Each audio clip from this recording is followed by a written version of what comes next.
Hello everyone, it is April 15th, 2023. Time is about 1400 CDT or 1900 UTC. It is Geo-Rant time, Geo-Rant number 199. And I just want to say, okay, I am right now about 41.5 degrees north from the equator in the US.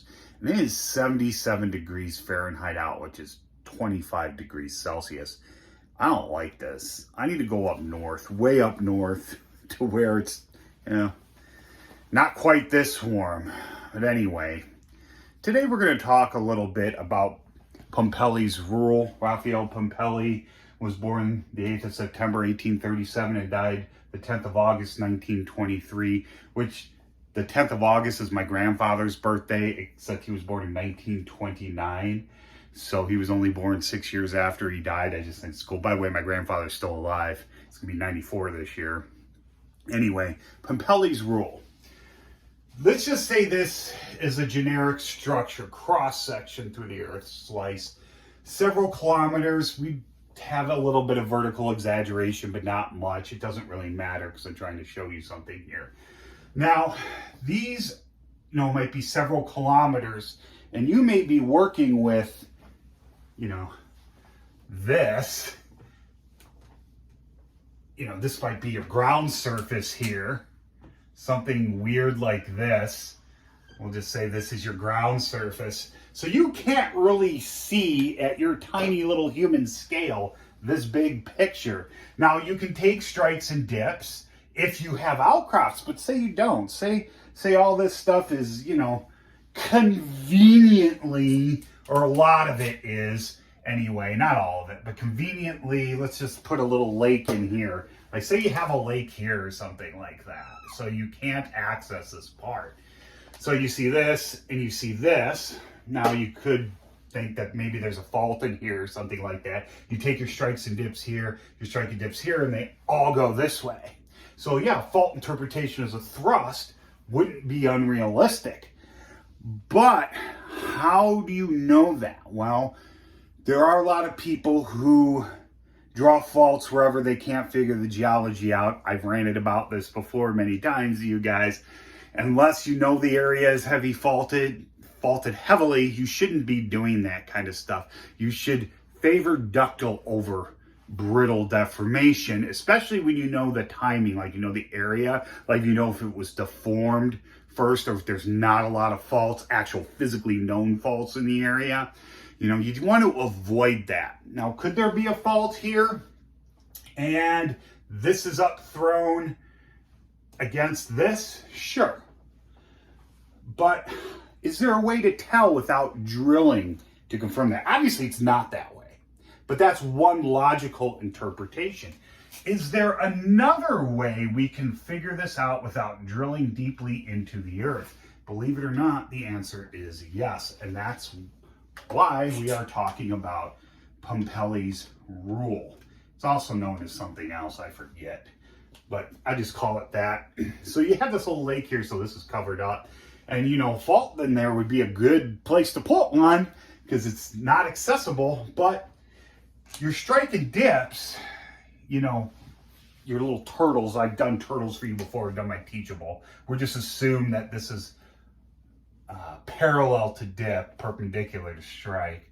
So, you've measured your beds, they dip this way, this way, this way, and this way. Okay? So, fault interpretation is not unrealistic, but Pumpelly's rule is really cool. It's really awesome how the Earth does this. Sometimes, not all the time, there's two really good places I can think of off the top of my head. One is off of US 41 in the Upper Peninsula near Ishpeming, where Pumpelly's rule is exposed in the Siamo slate, and the other one's in the Baraboo quartzite. By the way, just so you know, we plan on going to Baraboo next weekend and film some of the movie. I will have like a preliminary thing out. I've decided to wait until nearer the end of the year to actually release the Baraboo geology movie because a professor of mine wants to do some lectures. So I talked to him about it. He wants to be in it. That's fine. So I'll do little trailers and stuff like that. So next weekend, assuming there's not going to thunderstorm all weekend, we are going to Baraboo to do that research and film a large portion of the movie. But anyway, I digress. Pumpelly's rule states that the larger structure is often reflected in smaller structures within the anticline or syncline or whatever it is, the deformation. So it can be reflected, you can have little human scale reflections, mini anticlines, synclines, and the Pumpelly's rule exposed in Ishpeming actually indicates that some of the Nagani would be faulted, and it is. So you can have faults out. It's not 100% scale down. It's not, like perfect, because nature isn't that way.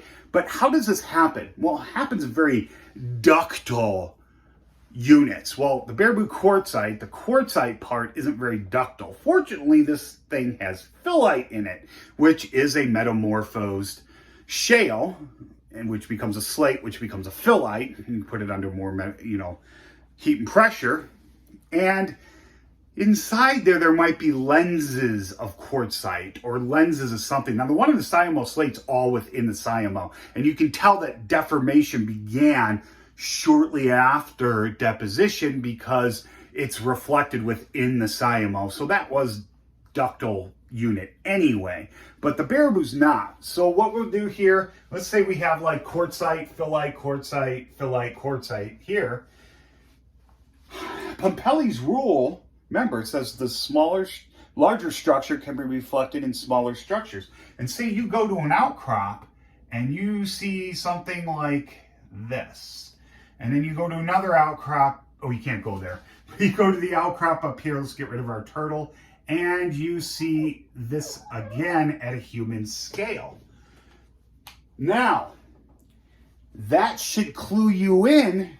So you have this little guy here. Let me draw him here. He's like this. That's so it's easier to see. Does that look like something else? Yeah, it looks like this. Granted, this part's eroded, but I drew it initially, so it's gone. But it reflects this. It's basically just a bigger, or it's basically a smaller version of the blue. So your more ductile units are likely to express this. And you could have a little lens that was sandstone in there, it became quartzite, and as it gets deformed, it will take on, it will reflect this larger structure. And that's something really cool. When I take you to Baraboo, we're going to see this. I have a older Baraboo video where I think it's like that, but it was summer and it was hot and everything like that. But, so you couldn't see it really well. It's not something I can film with a drone. It's not something, it's in heavy woods. I'm shocked I was able to find it after not, looking for it for 15 years. But yeah, so it's got to be relatively close up when you record it. So hopefully we can find a way to do this. Anyway, I think that's it. If you have any questions or comments, please leave them below. And I hope you guys learned something.